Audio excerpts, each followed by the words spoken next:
Tak ada yang lebih sial dari seorang yang ingin melucu, tapi sama sekali tidak lucu. Jangankan orang lain tertawa, saya sendiri tak tertawa oleh lelucon saya. Mungkin kalian menyangka menjadi badut adalah pekerjaan yang paling mudah. Tinggal bertingkah kocak dan orang lain akan tertawa. Bila kalian menjadi saya, kalian akan mengerti tak gampang membuat orang tertawa. Apalagi ketika kamu sendiri tidak ingin tertawa. Lagi pula di zaman sekarang, kita orang-orang gampang tersinggung dan marah. Bayangkan, bisa-bisa karena lelucon, kamu bisa dipidanakan, dianggap menghina, dan mencemarkan nama baik. Kawan baik saya, pelawak, dipenjara hanya karena membawakan lelucon yang kemudian dianggap menghina.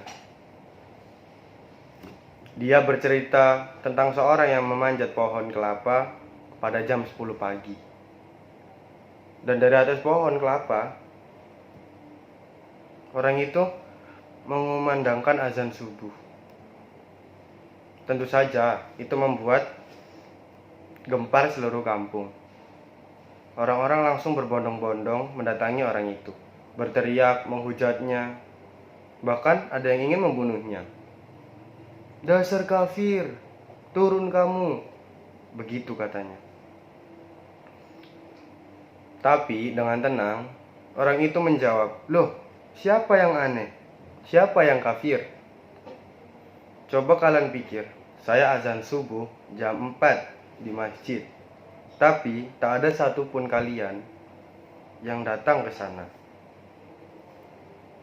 Begitu saya azan subuh jam 4 di atas pohon, lah kok kalian pada berdatangan?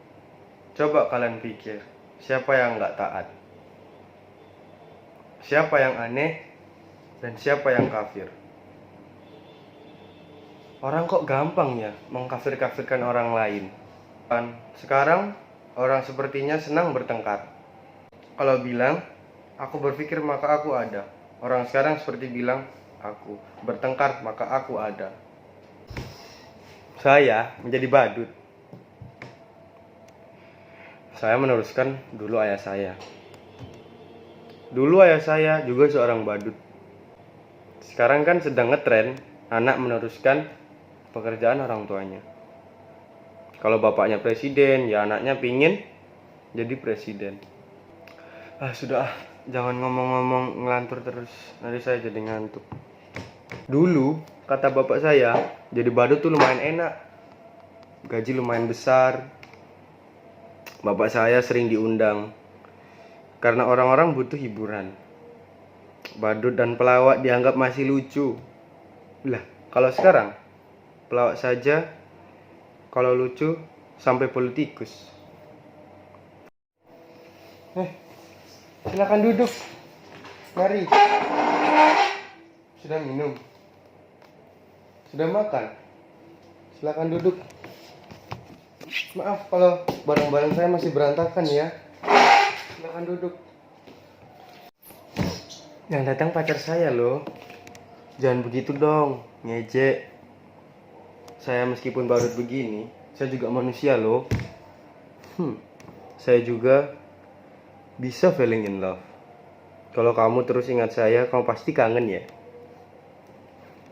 Saya juga rindu, itu berat, kamu gak akan kuat. Biar mamamu aja. Aku kira kamu udah gak mau lagi sama aku. Sumpah, I love you. Raisya. Ternyata hanya khayalan saya saja. Gak ada pacar. Saya badut jomblo. Coba kalian bayangkan. Betapa sialnya saya. Sudah jadi badut, jomblo pula. Nasib saya benar-benar ambiar.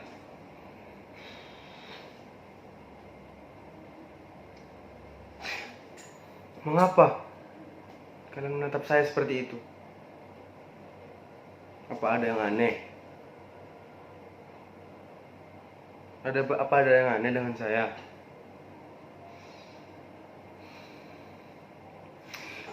Sudah saya katakan, saya ini sial. Suatu hari saya pernah mengisi hiburan pada kampanye partai. Menurut saya, penampilan saya biasa-biasa aja. Sama sekali tidak lucu.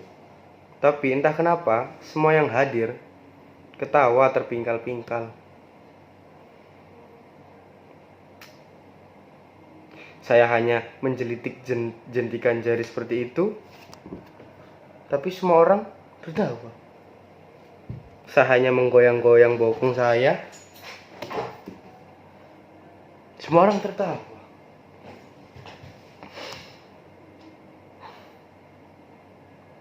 Bahkan ketika saya diam seperti ini, semua orang tertawa. Lalu pimpinan partai itu mendatangi saya, memuji-muji saya. Katanya saya adalah sosok yang karismatik. Sayapnya bakat untuk disukai semua orang, dan itulah kekuatan seorang pemimpin. Dia bilang pada saya, sekarang gini menjadi pemimpin tak perlu cerdas atau pintas. Yang penting disukai banyak orang.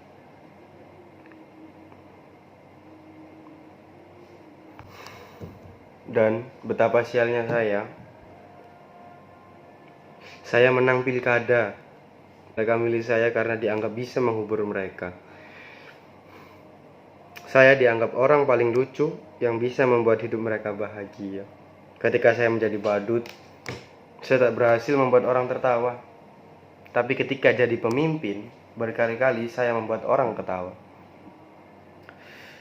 Itulah kenapa saya bilang betapa sialnya hidup saya. Hidup pemimpin kita. Panjang umur pemimpin kita. Panjang umur pemimpin kita.